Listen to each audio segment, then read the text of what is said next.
coming back to school with me. We could have done it all so easily.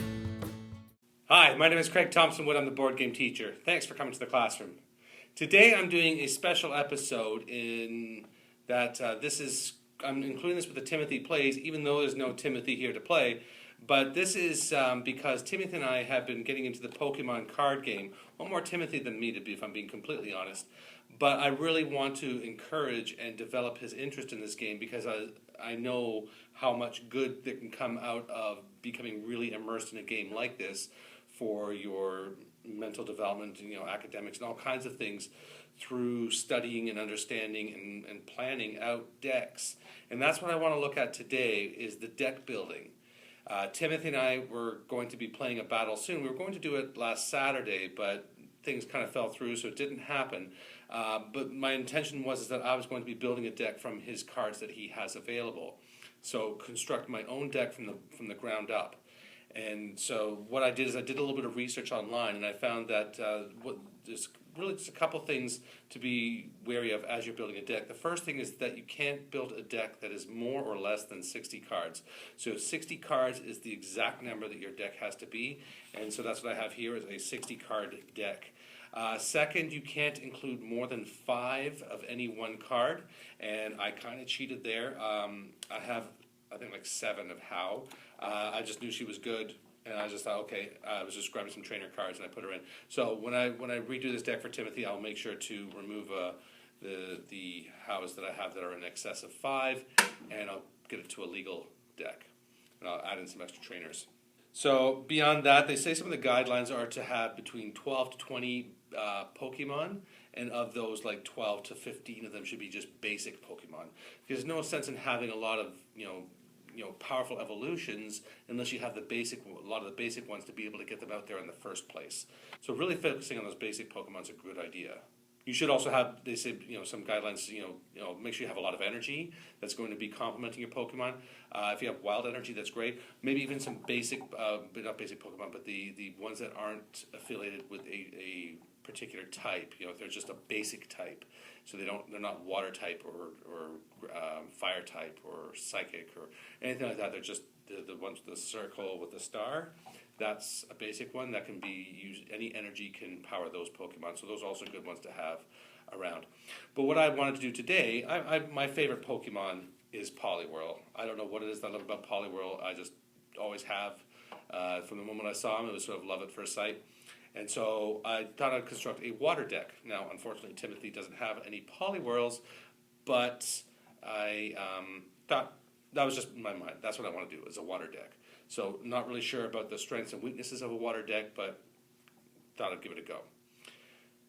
So the first thing that I did is I did a little bit of researching online, like what would be some good ideas for building a deck. First off, it said that I should have 35 trainer cards. Now that seems like a lot. That's more than half of my deck as trainers, but they say that the trainers are really good for doing things that you need to do within the game, getting you more energy, taking away your opponent's energy, switching Pokemon, searching your deck for more cards. So these 35 trainers, you know what? Like I said, this will be my first game from my own constructed deck, so I'm willing to take somebody else's advice for now, try it for myself, see how it works. If it doesn't work, then I try different. And that's, again, the kind of thing I want Timothy to learn too. But just before I go on, let me just say that that's part of what I want Timothy to do as well, is to once he gets into the idea of constructing his own decks, this is the first part of what deck construction does, is that when you're interested, you will then be doing research online or through discussion with other Pokemon players in your area about what works. So that research component where you're then going to be actively involved in researching, reading, evaluating, and then finding, constructing your deck based on some of those things that you're hearing. So I went, I did my own quick research, and that's what I found. So I'm not going to go through all 25 of the cards that I have here, just highlight a couple, and I'll put them up here beside me as I'm talking about them. So the first one that I said, like I have here, that I took a lot because Timothy has a lot in his thing, it's How.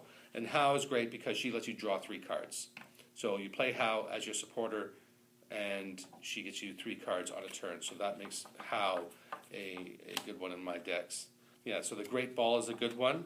Look at the top 7 cards of your deck. You may reveal a Pokemon card you find there and put it into your hand. Shuffle the other cards back into your deck. So another good one. So again, helping you to find those Pokemons that you need. The Big Malasada. Heal 20 damage and remove a special condition from your active Pokemon. That's a really good one, because we found that sometimes when we do get those special conditions, they can be really, really troublesome. Cynthia is pretty cool because she allows you to shuffle your hand into your deck and then draw 6 cards. So if you have a hand that's really not working for you, it gives you a chance at a complete do-over. I had one here that I thought was kind of cool. Oh, yeah, the Pokemon Fan Club. I have a few of these in my deck. Search your card for up to 2 basic Pokemon, reveal them, and put them into your hand, then shuffle your deck. I mean, what a great card. It allows you to just be assured of getting basic Pokemon. If that's what you need, you can search your deck for 2 of them. Particularly if you have a powerful evolution that you want to get to, searching your deck for those 2 basic Pokemon to get the thing, fantastic. Now, in the site that I was looking at that recommended my card thing to me, it said that 11 energy would be sufficient. It sounds kind of low to me for building a deck of 60 cards. Means it's going to be a low probability to be getting energy. But like I said, I just went with whatever they said, and we'll see how it works. But so I have 11 energy. So what I took 9 water energy, because I'm running water-type Pokemons, and then 2 draw energies. These are really cool because they provide energy. And when I attach this card to a Pokemon, I get to draw another card. So it allows me to have more cycling through my cards to get what I need. Now, let's get on to the stars of the show. So for my basic Pokemons, I took a few, to try and do some evolutions here. I took a few of the Piplups. So Piplup has 60 health for 3 water energy, has Bubble Hold, and if the attacking Pokemon is a basic Pokemon, it can't attack to your opponent's next turn. So that's a pretty good one. So I have 3 Piplups as for basics, and now I have other basics here as well. But what I did do as well is I have the Prinplup, which the Prinplup is then the next evolution. So I have 3 of the Piplups, 2 of the Prinplups. And then I think I have, I thought I had one that evolved from that. Yep, the Empoleon. So I have the full 3-set evolution there, making sure that I have lots of the basic one that can then evolve into level 2, and then finally one into the level 3. I have actually I've got 2 Empoleons. And then I have 2 Starmies, and the 2 Starmies are 2 different Starmies, with different abilities, and then I have 1 Staryu. I got it the wrong way around. I thought Starmie was the basic one. All right, so Staryu's the basic, and I have 2 evolutions. So, oops, my bad. I'll just go with that. So that's going to be my next one. For my next basic, I have a Pyukumuku. All right. So this one allows me to get some basic Pokemon out. I have a Remoraid, which is another basic, an Articuno, and then a Wailord. So Wailord was this foil card, an EX, so I'm guessing that's pretty good. So that's the deck that I'll be running against Timothy. So like I'm saying, I like the fact that it gives you the guidelines of what you should be looking for, things you should be adding, and as you get more familiar with the game, so more practice, then we'll be able to sort of determine what is good, what not so good, what works, what doesn't work, start to learn the synergies of different cards, and maybe research other sites to get their advice on what kinds of decks they're running, and then combine that to see what kinds of decks Timothy can run based on the cards that he has. And so that's going to be it. I'm excited to try this out, excited to see what I can do with this, and more excited to see if I can get Timothy more excited about doing some more of these things, which is going to involve more learning on his part through the playing of this game.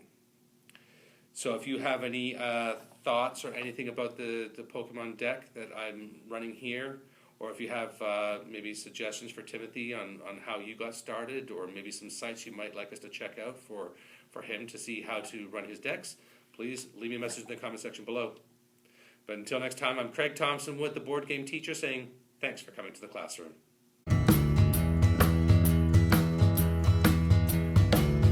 Are you coming back to school?